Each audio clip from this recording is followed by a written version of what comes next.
शहादत किसने दी? बहादुर शाह जफर के दो लड़के और पोते को पब्लिकली शूट किया गया। बहादुर शाह जफर पे ट्रायल चलाया गया। तो सवाल ये है कि कहां कहां बदलिएगा, उनके बुरे और उनके अच्छे दोनों फैक्ट्स को आप काउंटर कर सकते हैं। बुरे कर्मों को आप लाना चाहते हैं, अच्छे कर्मों को आप हटाना चाहते हैं। सवाल यह है कि जब आगरे का ताजमहल से अरबों रुपए का इनकम है टूरिज्म का, तो अब उस पर क्या लिखेंगे? ताजमहल किसने बनाया? फिर अब तो कल को इतिहास आप ये लिखिएगा कि चंद्रगुप्त मौर्य ने बनाया था, सम्राट अशोक ने बनाया था। इस्लामिक आर्ट एंड आर्किटेक्चर नहीं है, तो हिंदू आर्ट एंड आर्किटेक्चर है। नहीं, हमने तो एक कैटेगरिकल सवाल पूछा था कि क्यों नहीं ये बताया गया कि पाकिस्तान वहां बनने वाला है। हाँ, वो रेड क्लिफ की बात ही नहीं, वो तो वो सब हम भी जानते हैं। हमने कहा जो लोग नहीं चाहते थे विभाजन, उन्होंने उनको क्यों नहीं कम्युनिकेट किया कि जो है ये तुम्हारे दरवाजे पे नहीं बनेगा, ये गाजीपुर में नहीं बनेगा, ये पटना में बक्सर में नहीं बनेगा, ये जो है मध्य प्रदेश के खरगोन में नहीं बनेगा, ये बनेगा वहां और ये बनेगा वहां। ये क्यों नहीं कम्युनिकेट किया गया प्रॉपरली? तो क्या स्लीपर सेल घुसे हुए थे क्या, या ये लोग खुद स्लीपर सेल थे? वो एक शासक थे, आप उनको उस धर्म से क्यों जोड़ रहे हैं? पहली बात। और मुगल एडमिनिस्ट्रेशन ने जो अस्थायित्व दिया, उनके जो इकोनॉमिक जो डेवलपमेंट उस समय का है, उसको आप डिनाई नहीं कर सकते। ये सच्चाई है, सारी दुनिया मानती हिस्ट्री में कि जो मुगलों का शासन जब भारत में था तो वर्ल्ड के जीडीपी में 40 से 45% भारत की हिस्सेदारी थी।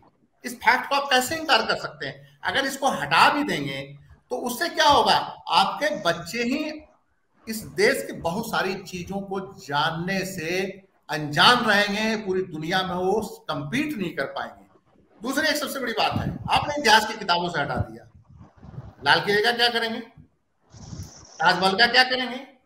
इस्लामिक आर्ट एंड आर्किटेक्चर का क्या करेंगे? फतेहपुर सीकरी का क्या करेंगे? ये चीजों को हटाने से कल को कोई बच्चा जाएगा, लाल किले के पास जाएगा, अपने माता पिता के पास पूछेगा किसने बनवाया था, माँ बाप क्या कहेगा?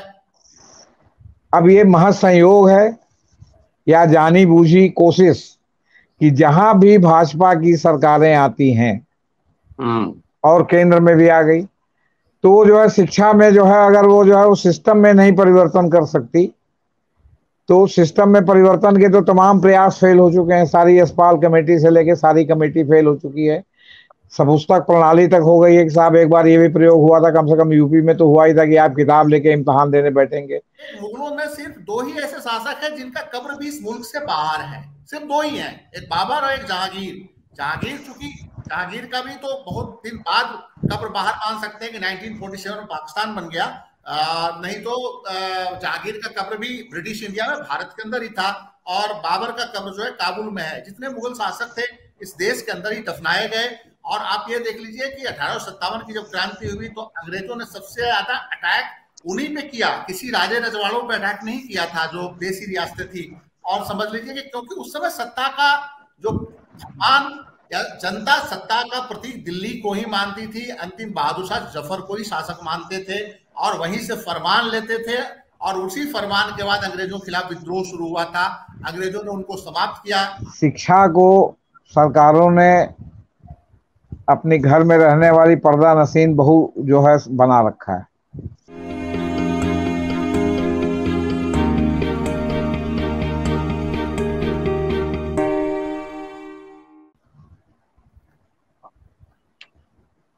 इतिहास में सत्ता का खेल होता है। जो सत्ता में होती है वो इतिहास लेखन भी करती है और अपने हिसाब से लेखन करती है। और इतिहास कितना पावरफुल सब्जेक्ट है इसका अंदाजा आपको इसी से लग जाएगा कि जब भी सरकारें बदलती हैं तो सबसे पहले स्कूल का हिस्ट्री सिलेबस चेंज करती है। क्यों? क्योंकि एक तरीके से वैचारिक वर्चस्व कैसे क्रिएट होगा, स्कूल से ही उनकी बुनियाद पड़ती है। दोस्तों, रतनलाल बोल रहा हूं और आप देख रहे हैं अम्बेडकर नामा। क्या इतिहास के पाठ्य पुस्तक से एक चैप्टर निकाल देने से इतिहास खत्म हो जाएगा, मिटा सकते हैं, या फिर इसके मायने क्या है? इसी विषय पर आज चर्चा है। दो खास मेहमान हैं जेपी सिंह साहब हैं, लगातार आप सुन रहे हैं अम्बेडकर नामा पर। संजीव पांडे साहब हैं, इतिहास के छात्र रहे हैं, लगातार आप सुन रहे हैं। और इसी पर आज इतिहास लेखन पे ही चर्चा होगी। और सबसे पहले शुरुआत करते हैं जेपी सर से। या आप तो बहुत खुश होंगे सर।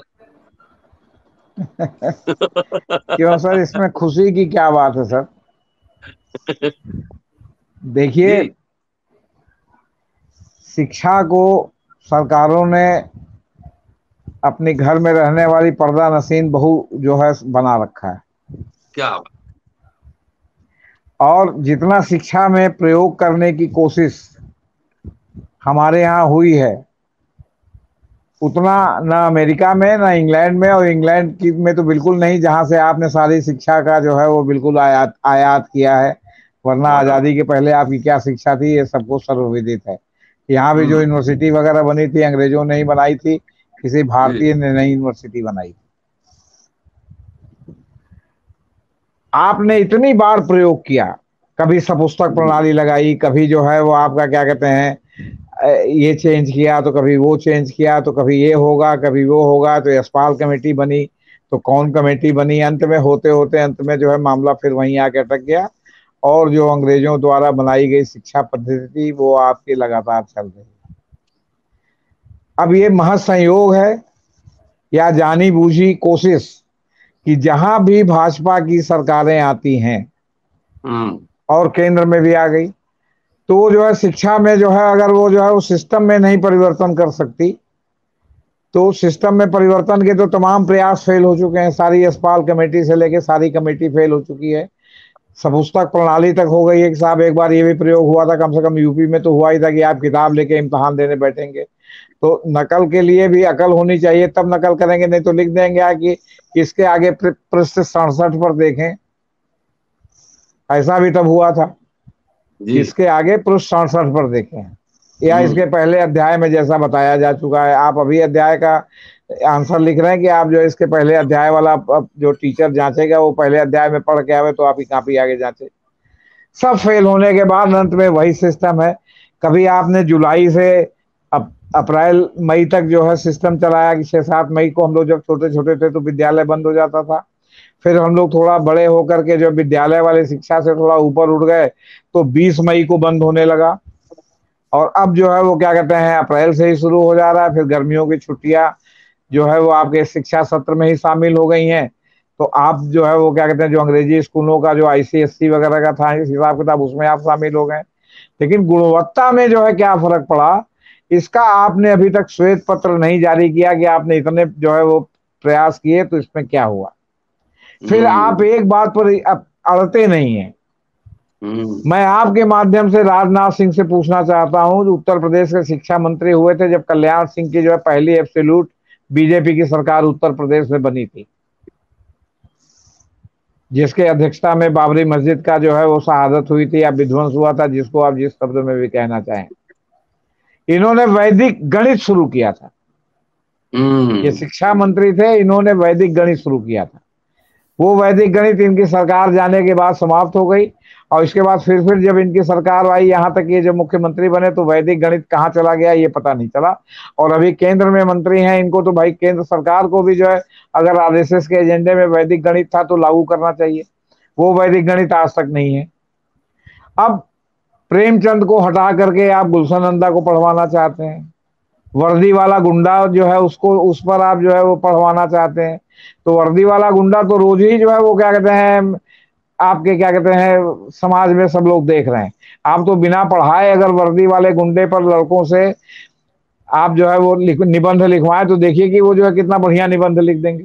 लेकिन प्रेमचंद पर निबंध लिखवाएं, गोदान पर उनके रचना पर निबंध लिखवाएं, जो गोदान उनका सबसे जो है वो सरल जो है कृति है और तो बहुत कठिन कृति है।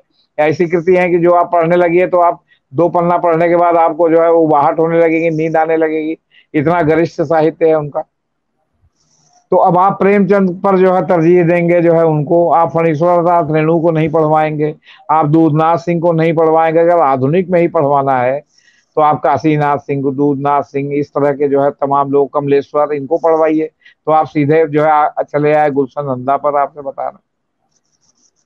तो सवाल इस बात का है कि आप हमेशा चाहते हैं कि कुछ ना कुछ परिवर्तन हो और वो चीजें हटा दी जाएं जो आपके लिए असुविधाजनक है।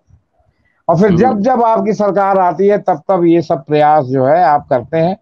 आपका जो है, जो आपका मूल कर्तव्य है जन कल्याण, उसको छोड़कर आप सारा काम करते हैं।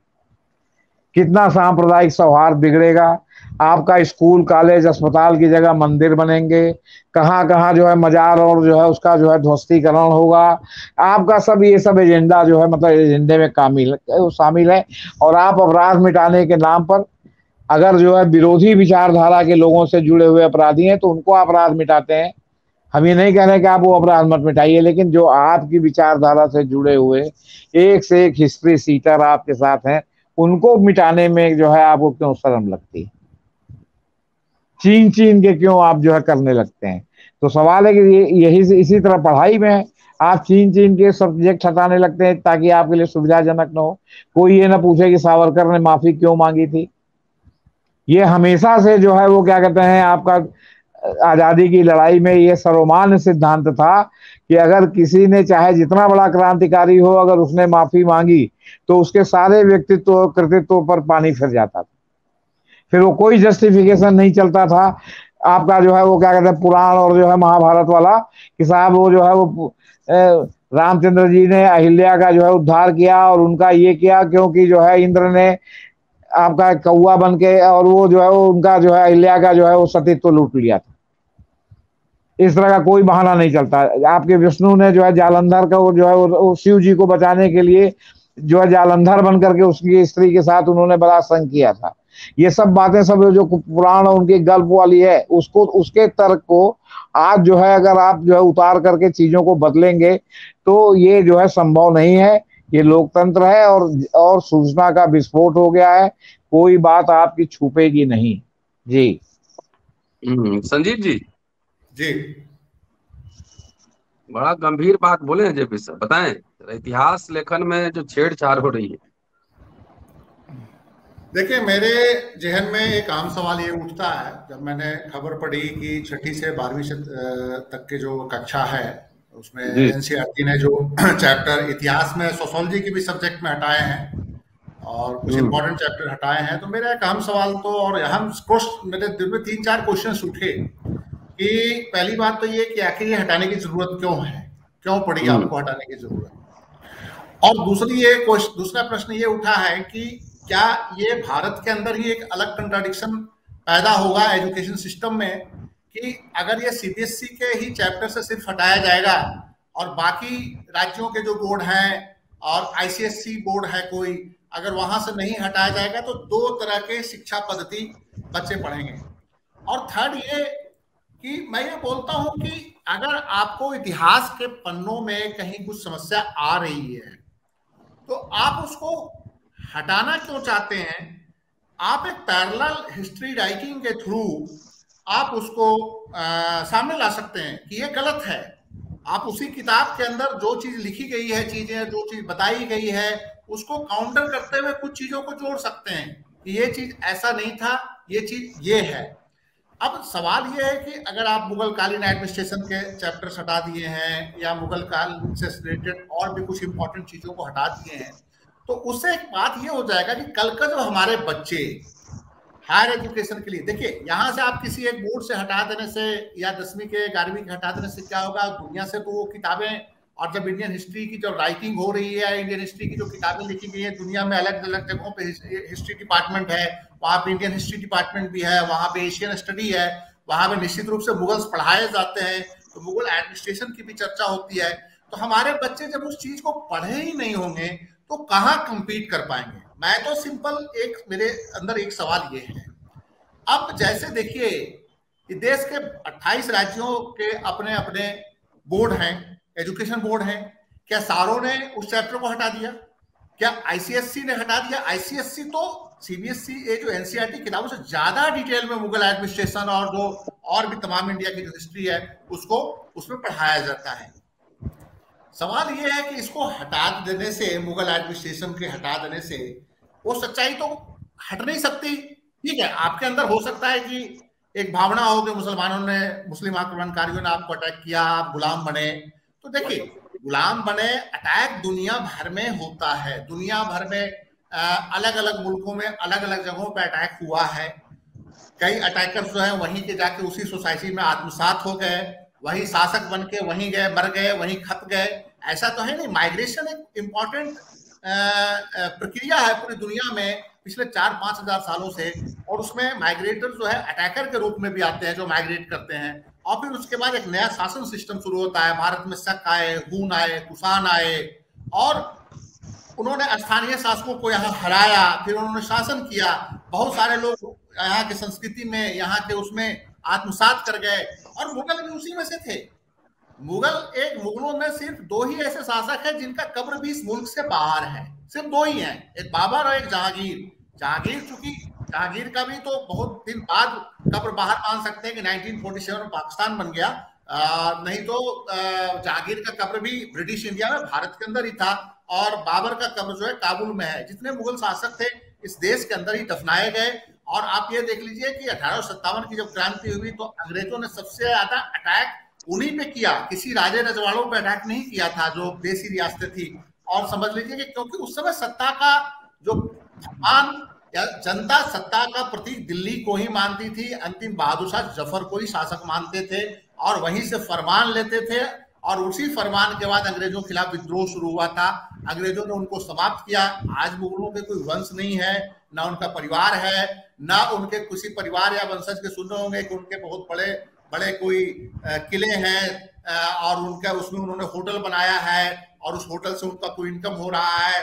अब उनके वंशज कौन है हमें भी नहीं पता। कभी पीछे अखबारों में खबर आया था कि वो तो कहीं कलकत्ता के झोपड़पट्टी में रहते हैं, मुगलों के वंशज हैं। और बहुत सारे जो शासक थे जिन्होंने मुगलों से लड़ाई लड़ी या मुगलों से जिन्होंने समझौता किया, उनकी हिस्ट्री भी आप जानते ही हैं। जो लड़ाई लड़ी उनके पास भी अच्छी खासी प्रॉपर्टी है। मेवाड़ के जो वंशज हैं उनके पास अच्छी खासी संपत्ति है, होटल्स हैं। जयपुर के जो वंशज जिनके मुगलों से बहुत ही अच्छे संबंध रहे उनके पास भी अरबों डॉलर की प्रॉपर्टी है, होटल्स है, बिजनेस है। तो मेरा ये मानना है, देखिए सच्चाई को अगर आपको बुरा लग रहा है, अगर आप हर्ट हो रहे हैं कि मुसलमानों ने आप पे अटैक किया, मुगलों ने आप पे अटैक किया, आप हारे, आपका दमन किया, हिंदुत्व का नुकसान किया, आपके मंदिर तोड़े, ठीक है, एक सच्चाई है। तो क्या उस चैप्टर को हटा देने से वो सच्चाई भी नहीं खत्म होगी? दुनिया के तमाम दूसरे मुल्कों में वो इतिहास पढ़ाया जा रहा है। दूसरी सबसे बड़ी बात कि जो उनके अच्छी चीजों को हटा के आप क्या देना चाहते हैं। मुगल एडमिनिस्ट्रेशन के बहुत सारी चीजें आज आप मॉडर्न इंडिया के एडमिनिस्ट्रेशन में है, जो उसको आपने अडॉप्ट किया, उनको ब्रिटिशर्स ने भी अडॉप्ट किया। और दूसरी एक जो सबसे बड़ी सच्चाई है कि मुगल एडमिनिस्ट्रेशन को चलाने वाले हिंदू ही थे। आपको अकबर से नफरत हो सकती है, लेकिन टोडरमल का आप क्या करेंगे, जिसने सारा बंदोबस्त किया, लैंड बंदोबस्त किया। आपको औरंगजेब से नफरत हो सकती है, ठीक है, हिंदू मंदिरों का नुकसान किया, लेकिन रघुनाथ सिंह का क्या करेंगे जो औरंगजेब के फाइनेंस मिनिस्टर थे? मेरा ये कहना है कि वो एक शासक थे, आप उनको उस धर्म से क्यों जोड़ रहे हैं, पहली बात।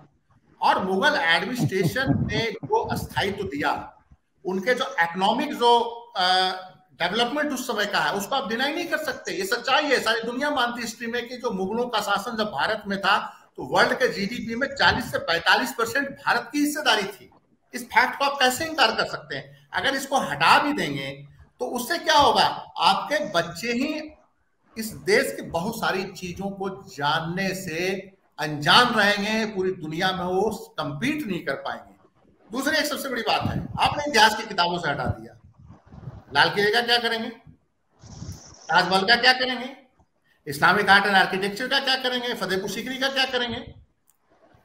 ये चीजों को हटाने से कल को कोई बच्चा जाएगा, लाल किले के पास जाएगा, अपने माता पिता के पास पूछेगा किसने बनवाया था, माँ बाप क्या कहेगा? बताना तो पड़ेगा ना कि शाहजहां ने बनवाया था। अकबर का फोर्ट किसने बनाया, अकबर ने बनवाया था। ये सारी चीजों को किताब के पन्नों से हटा देने से ये हमारे देश के शासकों का मानसिक दिवालियापन नजर आता है। सच्चाई है, ब्राह्मण बौद्ध संघर्ष हुआ, क्षत्रिय ब्राह्मण संघर्ष हुआ बुद्ध के काल में। बुद्ध का अभ्युदय उसी से बताते हैं कि क्षत्रिय ब्राह्मण संघर्ष हुआ। फिर उसका ब्राह्मण बौद्ध संघर्ष हुआ, हर्ष के टाइम में भी संघर्ष हुआ है। ये इस तरह के संघर्ष सोसाइटी में होते हैं, शासक वर्ग के बीच में होते हैं। अगर एक शासक वर्ग किसी और धर्म का है, दूसरे शासक वर्ग किसी और धर्म का है, संघर्ष होता है तो उसको ऑटोमेटिक है कि थोड़ा रिलीजियस एंगल से भी देखा जाता है। सवाल ये है कि इतिहास लेखन के 4-5 स्कूल इस मुल्क में हैं। हम तो आग्रह करना चाहते हैं इस सरकार से या ये संघ परिवार के जो इतिहासकार हैं, इतिहास के पन्नों को क्यों हटा रहे हैं वो? अगर उनमें दम है, अगर उनमें इतिहास समझने की क्षमता है, भारत के इतिहास में हम भी हिस्ट्री के स्टूडेंट रहे हैं, 4-5 स्कूल इंडियन हिस्ट्री लेकर पढ़ते रहे, कैम्ब्रिज स्कूल है, एक मार्क्सिस्ट स्कूल है, एक नेशनलिस्ट स्कूल है, एक सबाल्टर्न स्कूल है, एक गांधीयन स्कूल भी है, गांधीयन थॉट से जो प्रभावित हुआ, जो हिस्ट्री लेखन करता रहा है। आप एक नेशनलिस्ट स्कूल जो है, जिसको आप अपने आरएसएस के लोग या भाजपा के लोग अपने आप को उस स्कूल से बहुत नजदीक समझते होंगे, मैं कहता हूं आप एक अपना स्कूल डेवलप करो, उस स्कूल में काउंटर करो कि मुसलमानों ने क्या क्या मुस्लिम शासकों ने इस देश के अंदर जुल्म किया। आपके अंदर काउंटर करने की क्षमता नहीं है तो आप चैप्टर ही हटा रहे हैं। मैं तो कहता हूं कि उन्होंने जो भी जुल्म किया, आप उनके जुल्म के इतिहास के पन्नों को सामने रखते हुए काउंटर करने की क्षमता तो दिखाओ। लेकिन काउंटर कैसे करेंगे? सच्चाई है कि जो बंदोबस्त जो है टोडरमल ने किया, बहुत इंपॉर्टेंट बंदोबस्त था वो, भारत के आर्थिक इतिहास में एक बहुत बड़ा परिवर्तन लाया था अकबर ने। एक बात बताइए, अकबर का टाइम था, तुलसीदास ने रामचरितमानस लिखा। क्या रामचरितमानस का जब उदाहरण होगा और तुलसीदास के काल की बात आएगी तो लोग क्या कहेंगे? कौन सा काल था? पूरे भक्ति मूवमेंट को आप क्या कहेंगे? गुरु नानक को आप कहां लेके जाएंगे? सूरदास अकबर के टाइम में ही मेरे हिसाब से थे, मथुरा थे, और मथुरा और वृंदावन को इतना उस समय अकबर और शाहजहां तक, औरंगजेब को मैं नहीं बात करता, शाहजहां से और जहांगीर और उसके पिता अकबर, उन्होंने वृंदावन को समृद्ध किया, कृष्ण भक्ति समृद्ध हुई उस समय। ये फैक्ट है, हिस्टोरिकल फैक्ट है। आप इस चीज से डरना चाहते? आप डर रहे हैं? अरे ये जान जाएंगे तो हमारे एजेंडे को नुकसान होगा। चलिए आता हूँ संजीव जी। जायसी ने पद्मावत लिखा, उस समय अवधि में लिखा, मुगलों के अल्लो उपनिषद में लिखा गया, अल्लो उपनिषद, अल्लो उपनिषद। उपनिषदों, दारा सिकोह भी अपने आप में एक था जो काफी, उसने हिंदू धर्म के ग्रंथों का अनुवाद भी किया। तो मेरा ये मानना है कि आप इतिहास से भागने से कुछ नहीं होगा। आप अपना नुकसान कर रहे हैं, अपने बच्चों का नुकसान कर रहे हैं। अगर आपके अंदर कैपेबिलिटी है तो आप उस चीज को काउंटर कीजिए। उस चीज को काउंटर करने की क्षमता नहीं है तो उसको इतिहास से लुप्त नहीं कीजिए। आपका हालत वही होगा जो पाकिस्तान का हुआ। इंडिपेंडेंट पाकिस्तान में जो हिस्ट्री पढ़ाई जाती है, आज लड़कों को अपने इतिहास की किताबों में भरोसा नहीं होता। आज वहां पाकिस्तान के अंदर ची गुवेरा, महात्मा गांधी, उनकी किताबें बिक रही हैं। पीछे बलूचिस्तान के अंदर जब मिलिट्री फोर्सेस ने कहीं पे छापे छुपे मारे कई जगह, तो वहां पे उनको ची गुवेरा और महात्मा गांधी का लिटरेचर मिला। लोग महात्मा गांधी को जानना चाहते हैं। पाकिस्तान की सरकार ने महात्मा गांधी को अपने सिलेबस से आउट कर दिया था। 1965 की लड़ाई में, 1971 की लड़ाई में पाकिस्तान डिफरेंट तरीके से दिखाता है। तो पाकिस्तान की मजबूरी है कि बांग्लादेश कट गया। अगर बांग्लादेश न कटा होता तो पाकिस्तान ये बताता कि 71 की लड़ाई हम जीत चुके हैं। 65 की लड़ाई आज भी पाकिस्तान ये बताते हैं कि हम जीत चुके हैं। पाकिस्तान का स्वतंत्रता संग्राम की जब बात होती है तो कहते हैं कि पाकिस्तान के स्वतंत्रता संग्राम की शुरुआत तो 7वीं शताब्दी में शुरू हो गया था, जब मोहम्मद बिन कासिम ने सिंध के राजा ताहिर पर अटैक किया था। तो इस तरह के इतिहास पाकिस्तान ने लिखा, तो आज पाकिस्तान के हालात सारे देख रहे हैं। पाकिस्तान की युवा वर्ग बहुत परेशान होता है कि किस तरह के इतिहास मुझे पढ़ाया गया है उस मुल्क के अंदर, और वो रियल इतिहास पढ़ रहे हैं, वो जा रहे हैं। अब इंटरनेट का जमाना है, जेपी सिंह जी ने कहा दुनिया में छुप नहीं सकती। आज मैं आपको बड़ा मतलब कि गर्व से बताना चाहता हूं कि जब पाकिस्तान में जब लाहौर हाई कोर्ट ने अभी जब वो एक लॉ को स्ट्रक डाउन किया कि गैर कानूनी है, ब्रिटिश टाइम का जो लॉ था, सेडिशन लॉ किया है, देशद्रोह का कानून किया कि कौन सा कानून अभी जरूरत किया, तो जितने अखबारों में आर्टिकल लिखा गया, उस आर्टिकल में जो सबसे ज्यादा उदाहरण दिया गया बाल गंगाधर तिलक और महात्मा गांधी का।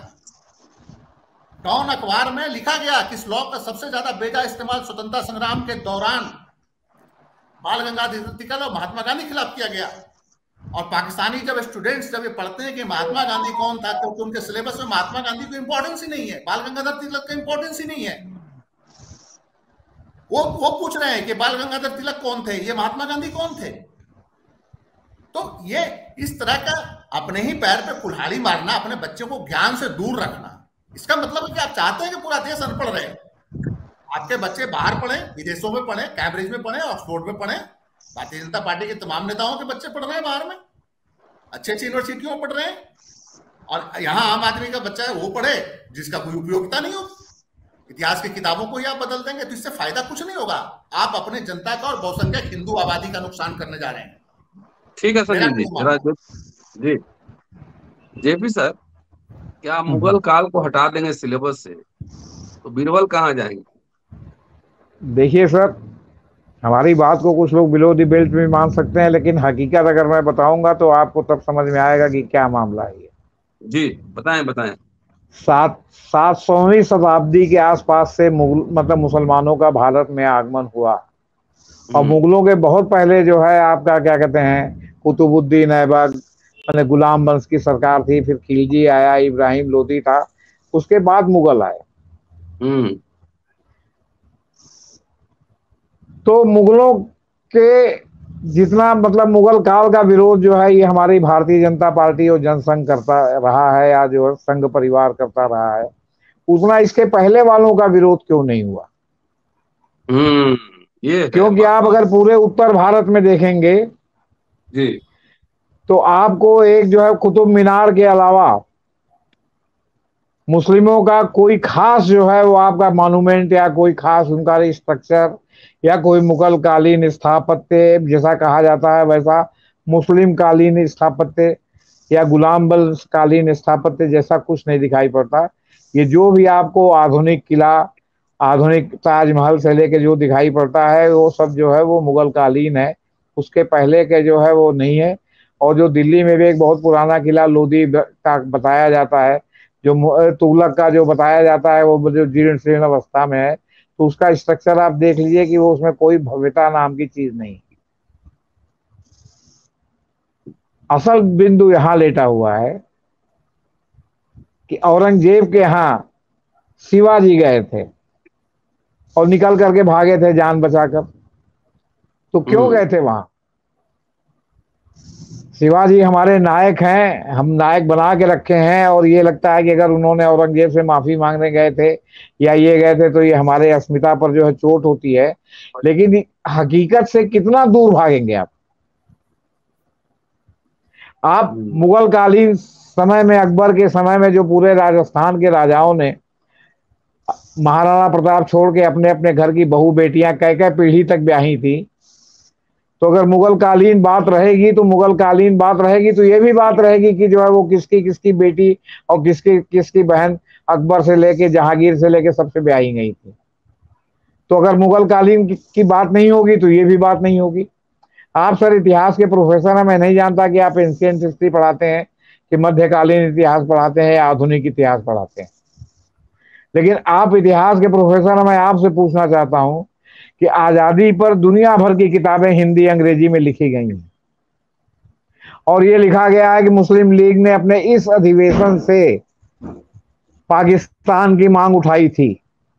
लेकिन इतिहास की किताबों में ये हमें कम से कम एक अध्येता के रूप में, मैं इतिहास का विद्यार्थी नहीं हूं, लेकिन मैं ये जरूर जानना चाहता हूं कि आखिर जो आजादी की लड़ाई शुरू हुई थी और 1857 में हिंदुओं से भी ज्यादा मुसलमानों ने अपनी कुर्बानियां दी थी, और इसी प्रयागराज में एक चौक का जो है इमली का पेड़ है जहां प्रतीकात्मक स्तंभ लगा हुआ है, जहां सैकड़ों की संख्या में मुस्लिमों को जो है उनको उस पर फांसी पर लटका दिया गया था पेड़ से। आपसे बता रहा, मौलवी लियाकत अली की जो है मतलब पेड़ से लटका के हत्या कर दी गई यहीं प्रयागराज में, और जगह की तो बात छोड़िए आप। तो सवाल इस बात का है कि तो आखिर ऐसी क्या बात हो गई कि जो है वो क्या कहते हैं मुस्लिमों ने पाकिस्तान की मांग की? आप इस पर कहीं जल्दी पढ़ने के लिए मिलेगा नहीं। ये मिलेगा कि मुस्लिम लीग ने अपने किस अधिवेशन से इस मांग को अपनी प्रमुख मांग में शामिल किया, उसके कारण क्या थे, इस पर जो है वो क्या कहते हैं पता नहीं शोध हुआ है या नहीं हुआ है, किन कारणों से जो है इसको जो है वो क्या कहते हैं, क्योंकि हमारी तरफ सोच के बहुत लोग होंगे जो हिंदू मुस्लिम से ऊपर उठकर वास्तविकता जानना चाहते होंगे कि आखिर विभाजन हुआ तो क्यों हुआ। जो 1857 से आपका 1920 आते आते जो है वो क्या कहते हैं बिल्कुल जो है दो भागों में विभाजित हो गया। केवल ये कह देना कि अंग्रेजों ने डिवाइड एंड रूल किया, ये मैं मानने के लिए तैयार नहीं हूं कि डिवाइड एंड रूल तो सब जब हमेशा से सब समय से करते हैं लोग, लेकिन इस तरह एक दूसरे के खून के प्यासे हो जाना ये एक अलग फिनोमेना है जिस पर अलग से जो है बात होनी चाहिए, अलग से इस पर रिसर्च होना चाहिए। अगर मुगल कालीन बात खत्म हो जाएगी, अगर मुगल कालीन बात खत्म हो जाएगी, इतिहास के पन्नों मतलब किताबों से निकाल दिया जाएगा, तो जो राजाओं महाराजाओं का जो आपसी द्वंद्व था, जो महाराणा प्रताप के खिलाफ ज्यादातर रजवाड़े राजस्थान के मुगल सल्तनत के साथ चुनाव लड़े थे, जो महाराणा प्रताप का भाई जगमल और शक्ति सिंह हल्दी घाटी के युद्ध में महाराणा प्रताप के खिलाफ लड़े थे, ये सब बात भी समाप्त हो जाएगी।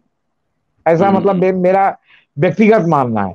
और ये सब बातें भी आधुनिक इतिहास वाली खत्म हो जाएगी कि आखिर 1857 से 47 माने 100 साल से भी कम समय में, 50 60 साल 70 साल बाद ही क्यों जो है हिंदू मुसलमानों में इतना विभाजन हो गया कि वो जो है अलग पाकिस्तान की बात होने लगी। इस पर बात होनी चाहिए कि नहीं होनी चाहिए, मैं आप लोगों से पूछ रहा हूँ। एकदम।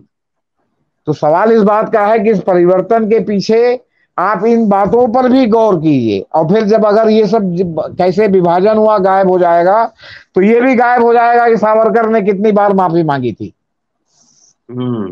ये भी उसमें से गायब हो जाएगा। आप समझ लीजिए। आप देखिए कि इनकी देखा देखी गोरखपुर यूनिवर्सिटी ने अपने एमए के सेमेस्टर में हिंदी में एक जो है आधुनिक साहित्य के नाम पर जो है एक पेपर तैयार किया है, जिसमें इब्ने सफी जो जासूसी दुनिया लिखते थे, जासूसी दुनिया इसे इलाहाबाद से प्रकाशित होती थी, उर्दू में भी होती थी, हिंदी में भी होती थी। हम लोग भी जिस समय पढ़ने वाले हुए तो जासूसी की किताबें अच्छी लगती थी, तो जासूसी दुनिया बहुत सहज उपलब्ध हो जाती थी, लेकिन वो साहित्य नहीं है। तो जासूसी दुनिया, गुलशन नंदा, ऐसे ऐसे लोगों को उसमें शामिल किया गया है। निराला को हटा दिया गया है, फिराक गोरखपुरी को हटा दिया गया है। मतलब आप समझिए कि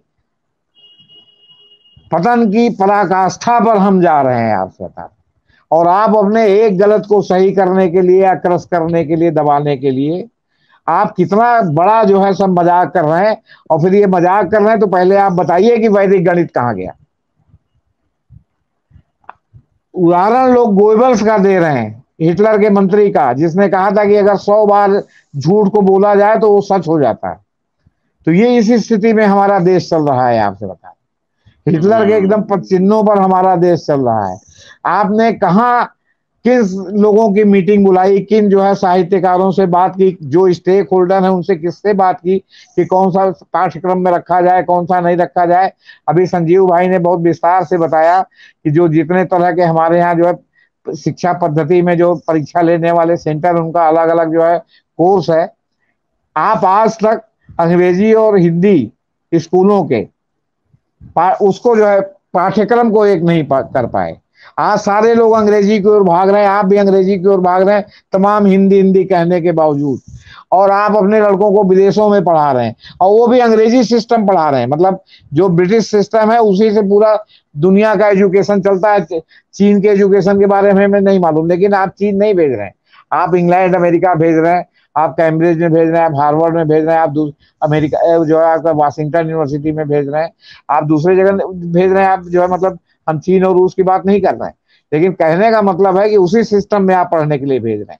तो आप ये बताइए, आप जो इतना परिवर्तन कर रहे हैं, ये किसने सिफारिश की है ये परिवर्तन की? कौन कौन लोग उसमें शामिल रहे हैं? और वो ये भी डिक्लेरेशन दे। एक बार जस्टिस सुधीर अग्रवाल को लोग कहते थे कि यहाँ बहुत सनकी टाइप के जज हैं, कोई भी आदेश कर देते हैं।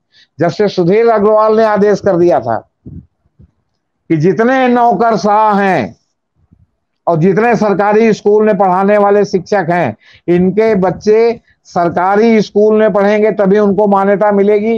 वो सरकारी स्कूल में नहीं पढ़ेंगे तो मान्यता नहीं मिलेगी, क्योंकि सरकारी स्कूल को सुधारने के लिए बहुत जरूरी है कि जो लोग उसका संचालन करने के कर्णधार बैठे हैं उनके बच्चे उसी में पढ़ें, तब उसका स्टैंडर्ड बढ़ेगा, नहीं तो नहीं बढ़ेगा। मैं तो आरक्षण वालों को जानता हूं कि जो मतलब आरक्षण से जो है सरकारी स्कूलों में और जो है जगह अध्यापन कर रहे हैं, और वो बच्चे अपने बच्चों को इंग्लिश स्कूल में पढ़ाते हैं, वो अपने स्कूल में भी अपने बच्चों को नहीं पढ़ाते। तो वो सरकारी स्कूल किसके लिए है? निम्नतम तबके के लिए, जिसके पास कोई माई बाप नहीं है, जिसको कोई पूछने वाला नहीं है, और उसको फिर आप गुलशन नंदा पढ़ाएंगे। और फिर अगर वो जो है गया आपके क्या कहते हैं यूनिवर्सिटी में, जहां आपका क्या कहते हैं गुलशन नंदा नहीं है, तो वो तो कहेगा हम तो प्रेमचंद के बारे में कुछ जानते ही नहीं है, हम तो फिराक गोरखपुरी के बारे में कुछ जानते ही नहीं है, हम तो फणीश्वरनाथ रेणु के बारे में कुछ जानते ही नहीं है। हमने तो कमलेश्वर और मोहन राकेश का नाम ही नहीं सुना है। तो ये स्थिति है सर, ये पता नहीं कहाँ ले जाना चाहते हैं। इनका जो है लगता है रात में सोते हैं और जो सपने में सनक दिखाई पड़ती है वो सवेरे उसको मोहम्मद तुगलक की तरह उसको इम्प्लीमेंट करने लगते हैं। हाँ संदीप जी। जी जेपी सर बड़ा एकदम गंभीर सवाल सब उठा दिए हैं। देखिए कुछ ऐसे फैक्ट्स हैं जिस फैक्ट्स को आप हटा नहीं सकते। 1857 की क्रांति को हम लोग कहते हैं पहला स्वतंत्रता संग्राम, यही कहा जाता है इतिहास की किताबों में। भारत का पहला स्वतंत्रता संग्राम ब्रिटिशर्स के खिलाफ था। शहादत देने वाले कौन थे? शहादत किसने दी? बहादुर शाह जफर के 2 लड़के और पोते को पब्लिकली शूट किया गया। बहादुर शाह जफर पे ट्रायल चलाया गया।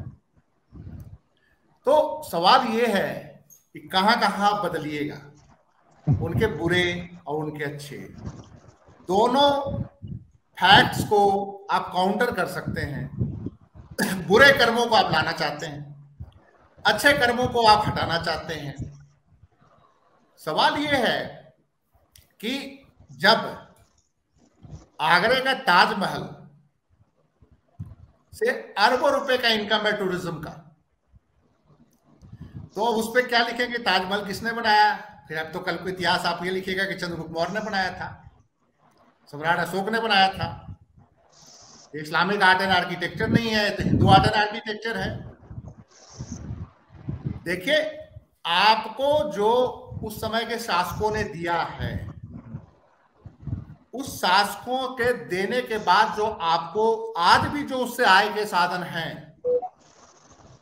आपके टूरिज्म के एक इंपॉर्टेंट सेंटर बने हैं, उसको कैसे इतिहास के पन्नों से हटा देंगे? किताब से आप अकबर को हटा दीजिएगा, मुगल एडमिनिस्ट्रेशन को हटा दीजिए, ठीक है, लेकिन आज जो रोजी रोटी बहुत सारे लोगों को उससे जुड़ा हुआ है, मुगल आर्ट एंड आर्किटेक्चर से, उसको कैसे आप खत्म करेंगे? सवाल तो इंपॉर्टेंट ये है। तो मेरा ये मानना है कि सरकार का जो ये फैसला है वो फैसला ये है कि उन्हें एक नैरेटिव पैदा करने में एक दिक्कत आ रही है कि मुगल्स बहुत बुरे थे, क्योंकि ये हमेशा यही बताना चाहते हैं कि जी मुसलमानों ने इतने मंदिर तोड़वाए, हिंदुओं के बहुत विरोधी थे, हिंदुओं का इस्लाम में कन्वर्जन करवाया। भाई ये फैक्ट हो सकता है, लेकिन इस फैक्ट को बताने के साथ साथ उनको आपके उनके अच्छे कर्मों को भी बताना ही पड़ेगा। मैंने पहले कहा रसखान है, रहीम है, कृष्ण भक्ति हुई है, मुसलमान सूफियों ने भी कृष्ण भक्ति करी है। अमीर खुसरो का पूरा आज वो खिलजी वंश के टाइम में अमीर खुसरो था और उसने भारत के बारे में जो कुछ लिखा है उसको कैसे मिटाएंगे आप? भारत को तो स्वर्ग बताता है। अब एक मुसलमान अगर भारत को स्वर्ग बता रहा है तो उसको आप कैसे हटा देंगे? अब आपको बुरा लगेगा, कह रहे मुसलमान भारत को स्वर्ग बता रहा है तो किसी हिंदू को बताना चाहिए था। अमीर खुसरो का आप पूरी राइटिंग देखिए, उसने भारत के बारे में क्या लिखा है। मुगल से पहले जो सल्तनत काल में अमीर खुसरो थे, उत्तर प्रदेश के एटा जनपद के रहने वाले थे, उन्होंने जो कुछ लिखा भारत के बारे में, यहां इतिहास के पन्नों से अगर हटा भी देंगे, दुनिया में तमाम जगह अमीर खुसरो पढ़े जाते हैं। कव्वाली का उन्होंने जो एक संगीत का जो एक बहुत इंपॉर्टेंट जो वो है, उसका वो जनक भी माने जाते हैं अमीर खुसरो। तो सवाल ये है कि इससे आप बहुसंख्यक हिंदू आबादी को नॉलेज से रोक रहे हैं। जेपी सिंह जी ने अभी एक बात बोला था कि पाकिस्तान का डिवीजन क्यों हुआ। पाकिस्तान के डिवीजन पे काम सर बहुत हुआ है, बहुत सारी किताबें आ चुकी हैं, अच्छी किताबें आई हैं और अच्छे रिसर्च वर्क आए हैं, बहुत सारी चीजें खुल के आ रही है कि आखिरकार जो ये 1922 के बाद जो डिवीजन पॉलिटिक्स जो हुई इस देश के अंदर, जिसमें मुस्लिम लीग का इंपॉर्टेंट रोल था, जिसमें हिंदू रेडिकल्स जो राइट विंग हिंदू थे उनका एक इंपॉर्टेंट रोल था, जो सामने एक दूसरे के विरोधी थे लेकिन वो एजेंडा ब्रिटिश सरकार का सेट कर रहे थे। क्योंकि बोल्शेविज्म के उदय के बाद ये तय हो गया था कि भारत और पाकिस्तान का उदय होगा, क्योंकि आफ्टर ऑल उनको भी लग रहा था कि हम लंबे समय तक शासन नहीं करेंगे, लेकिन कम्युनिस्टों को रोकना है। उसमें अलग अलग तरीके से इस्तेमाल किया गया।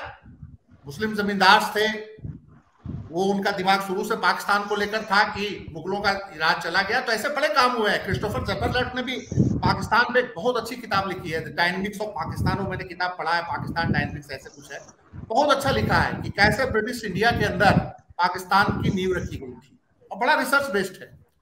काम काफी हो रहे हैं, लेकिन सवाल यह कि सरकारें चाहती है कि ये जो काम हुए हैं, जैसे ये मुगलों का टाइम के जो इतना मेहनत करके इतिहासकारों ने जो कुछ लिखा है और जिसको हटाया जा रहा है, तो वैसे उन सारे रिसर्च वर्क को भी हटाया जाता है बाजार से। जो काम हुए हैं जिस पे आप सोच सकते हैं, उनको बाजार से गायब करा दिया जाता है, उनकी किताबें आपको नहीं मिलेगी। तो इसके लिए थोड़ा सा जो जानकार होते हैं वो निकाल लेते हैं। तो मेरा ये मानना है कि आप मुगल कालीन एडमिनिस्ट्रेशन को अगर हटा भी देंगे, तो जो एडमिनिस्ट्रेशन से जो लैंग्वेज आया है मुगल कालीन, जो फारसी के लैंग्वेज है, जो आपके अभी भी दीवानी अदालतों में इस्तेमाल होते हैं, बहुत सारी जो सिविल मामलों में जो चलता है, तो बहुत सारे शब्दों का इस्तेमाल, और वो सब उसी समय के जो उस समय के जो दीवानी अदालतें, आपको खुद वकील हैं, आपको पता होगा कि उस समय के जो दीवानी कोर्ट्स थे, उसी से बहुत सारे शब्दों को उठाया गया। हिंदुओं का जो लैंड डिवीजन है, हिंदू लॉ है, जो मुस्लिमों का अलग लैंड डिवीजन का लॉ है, उसी समय से चला जा रहा है, जिसको आजादी के बाद लोगों ने अडॉप्ट किया, थोड़ा बहुत रिफॉर्म करके, थोड़ा बहुत उसमें चेंजेस करके गवर्नमेंट ने बहुत सारी चीजों को वहां से रखा उसको। वो सब सारी चीजों को कैसे हटा लेंगे? जब बच्चे पढ़ेंगे, लॉ की किताब पढ़ते हैं बच्चे, और जब वो दीवानी सिविल लॉ पढ़ते हैं, तो बहुत सारी चीजें वो रेफरेंस में आ जाता है। ये मुसलमानों के टाइम में भी था, मुगल शासकों के टाइम में भी था। ये ब्रिटिश इंडिया में मुगल शासकों ने इसको यहाँ से अडॉप्ट करते हुए इसमें ये रिफॉर्म किए, फिर उसके बाद जब देश आजाद हुआ तो उसमें ये रिफॉर्म हुआ। लेकिन बहुत सारे बेसिक चीज आपने वहां से उठाए हैं, उसको आप खत्म नहीं कर सकते। तो ये जो सारी चीजें हैं, ये जो प्रयास है, और ये मैं समझता हूँ कि ठीक चुनाव से पहले हुआ है। 2024 का इलेक्शन आना है, साल डेढ़ साल से इनका रिसर्च वर्क चल रहा था, टीम बनाई थी, 2024 का इलेक्शन होना है। तो एक पोलराइजेशन जो करने की जो इनकी जो नीति होती है, उसके तहत कर रहे हैं। लेकिन अल्टीमेट जो इसका जो सबसे बड़ा नुकसान होगा, वो मेजॉरिटी पॉपुलेशन को होगा, जो सारी दुनिया से अपने आप को कम्पीट करना चाहते हैं। उसके लिए अगर दुनिया से कम्पीट करना है तो आपको रेशनल बनना पड़ेगा। अगर आप रेशनल नहीं हैं, अगर आप रेडिकल हैं, आप एकदम जड़ बुद्धि हैं, अगर आप कट्टरपंथ की तरफ बढ़ रहे हैं, तो आपका सेम हाल होगा जो पाकिस्तान का हुआ। पाकिस्तान के हालात आप देख लीजिए वहां, तो वो हाल भारत का भी वही हाल होगा। तो ये जो है रेशनल बनने के लिए आपको सारा पक्ष सुनिए। ठीक, मुसलमानों ने जुल्म किया, आप सुनिए, पढ़िए, फिर उसके बाद आप कंक्लूजन निकालिए कि मुस्लिम शासकों ने क्या वाकई में जुल्म किया था कि नहीं किया था। आप पन्ना से गायब कर देंगे तो हमें पता कैसे चलेगा? मेरा ये मानना है। ठीक है, आखिरी सवाल आप दोनों से, जेपी सर, क्या शिक्षा और सिलेबस का मामला गौण है राजनीति आगे चुनाव आने ये तो सर्वविदित है सर। इन सब के लिए हम आपसे पूछ रहे हैं। अभी जैसे संजीव भाई ने बताया कि बहुत दुनिया में इस पे काम हो रहा है, बहुत लिखी जा रही। जो लैंग्वेज आपके क्या कहते हैं वो है का जो इतिहास का मामला है, जैसे हिंदी में है, उर्दू में है, बंगाली में है, पंजाबी में है, उसमें ये सब कुछ उपलब्ध है? अंग्रेजी उसमें सिर्फ यही है कि जो है वो उन्होंने जो है डिवाइड एंड रूल करके भारत पाकिस्तान बना दिया। मैं आपसे पूछ रहा हूं कि जब पाकिस्तान को बांग्लादेश माने ईस्ट बंगाल का विभाजन करके बंगाल में और जो है पंजाब और सिंध में बनना था, तो क्या जो लोग विभाजन नहीं चाहते थे उन्होंने इसका बाकायदे जो है वो क्या कहते हैं पब्लिकली प्रचार किया था, बताया था आम मुसलमानों को कि इलाहाबाद में नहीं बनेगा पाकिस्तान, बलिया में नहीं बनेगा पाकिस्तान, पटना में नहीं बनेगा पाकिस्तान, आपके क्या कहते हैं बेंगलोर में नहीं बनेगा पाकिस्तान, पाकिस्तान बनेगा जो है बंगाल के विभाजन से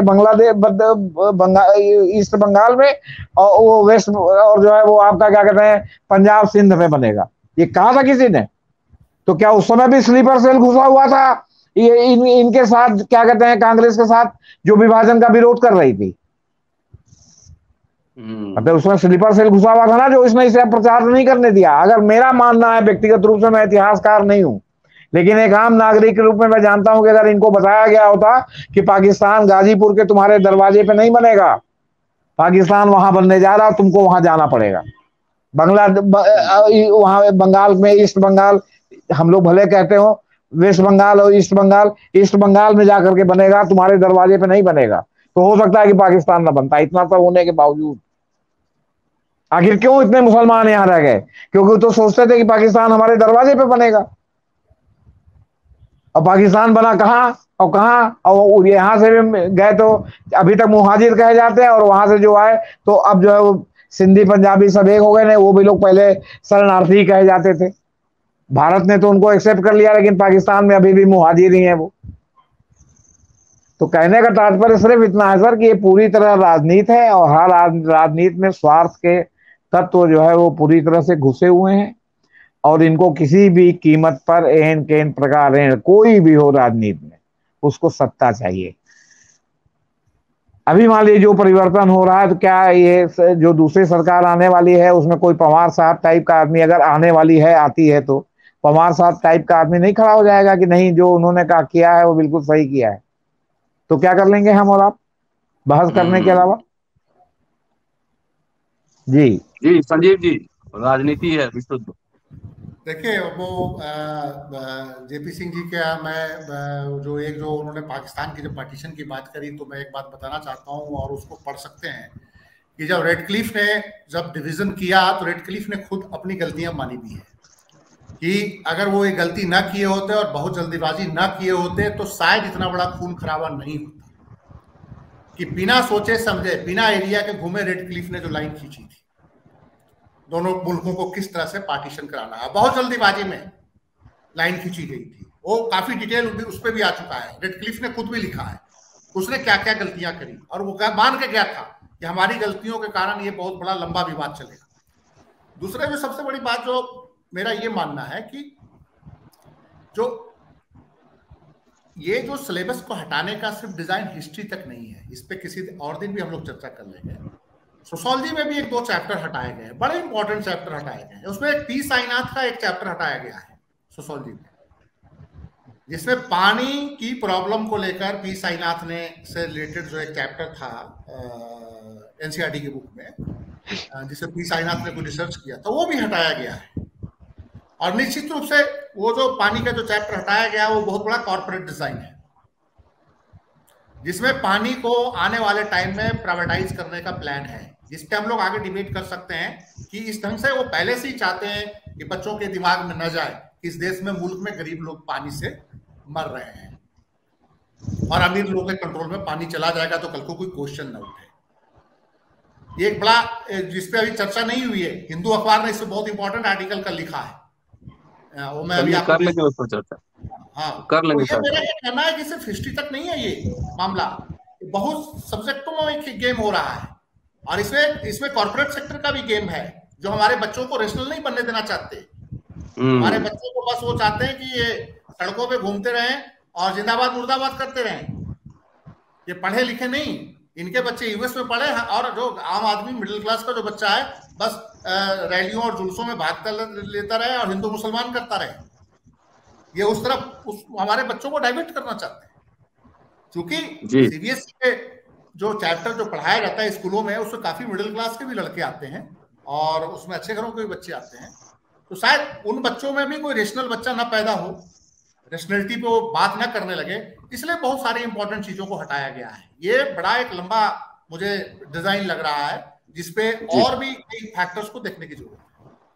ठीक है, शुक्रिया सर, और शुक्रिया आप दोनों का, और बहुत विस्तार से चर्चा हुई। जेपी सर कुछ कहना चाह रहे हैं? Final punch? कोई फाइनल पॉइंट नहीं, हमने तो एक कैटेगरिकल सवाल पूछा था कि क्यों नहीं ये बताया गया कि पाकिस्तान वहां बनने वाला है। हाँ, वो रेडक्लिफ की बात ही नहीं, वो तो वो सब हम भी जानते हैं। हमने कहा जो लोग नहीं चाहते थे विभाजन, उन्होंने उनको क्यों नहीं कम्युनिकेट किया कि जो है ये तुम्हारे दरवाजे पे नहीं बनेगा, ये गाजीपुर में नहीं बनेगा, ये पटना में बक्सर में नहीं बनेगा, ये जो है मध्य प्रदेश के खरगोन में नहीं बनेगा, ये बनेगा वहां और ये बनेगा वहां। ये क्यों नहीं कम्युनिकेट किया गया प्रॉपरली? तो क्या स्लीपर सेल घुसे हुए थे क्या, या ये लोग खुद स्लीपर सेल थे साले? हाँ संजीव जी, आपको एक बात और बताना चाहता हूं कि जब पार्टीशन हो रहा था जी, और हमारे कई लोगों से बात हुई जो पार्टीशन के टाइम में माइग्रेट करके आए पंजाब में, जो सिख थे, उनका ये कहना था कि जब हम लोग वहां जब दंगे फसाद शुरू हुए, उनको तो यहां तक नहीं पता था कि मुल्क डिवाइड हो चुका है। अब देखिए, एक बहुत ही नजदीकी मियांवाली से आए, पूरी फैमिली यमुनानगर रहती है, उनकी काफी सारे सोने जेवरात वहीं रह गए थे मियांवाली में। उनका यह कहना था कि जब हम लोग चलने लगे तो हम लोगों को यही मैसेज था डिस्ट्रिक्ट एडमिनिस्ट्रेशन की तरफ से कि आप लोग चंद दिनों के लिए भी हालात खराब हैं, आप लोग उधर चले जाइए, अमृतसर की तरफ चले जाइए और फिर वापसी हो जाएगी। और 70% जो रिफ्यूजी आज की डेट में इंडिया में हैं, उनके कोई भी बुजुर्ग बैठा होगा तो आप उनसे पूछिएगा, जो थोड़ा बहुत पढ़ा लिखा है उसको तो पता था, लेकिन जो व्यापारी थे और जो किसान थे उनको यही था कि टेम्पररी हम लोग शिफ्टिंग कर रहे हैं, चंद दिनों बाद हालात ठीक हो जाएंगे, दंगे रुक जाएंगे और हम लोग अपने अपनी जगहों पर वापस आ जाएंगे। ये एक बहुत बड़ी सच्चाई है। जी चलिए, शुक्रिया आप दोनों का। और दोस्तों, आप सुन रहे थे जेपी सिंह साहब को, संजीव पांडे साहब को, और बहुत ही गंभीर विषय पर चर्चा है। पूरा वीडियो देखिए, सुनिए और सब्सक्राइब करते रहिएगा। बहुत जल्दी मिलता हूं अगले एपिसोड में। शुक्रिया सर, शुक्रिया, थैंक यू।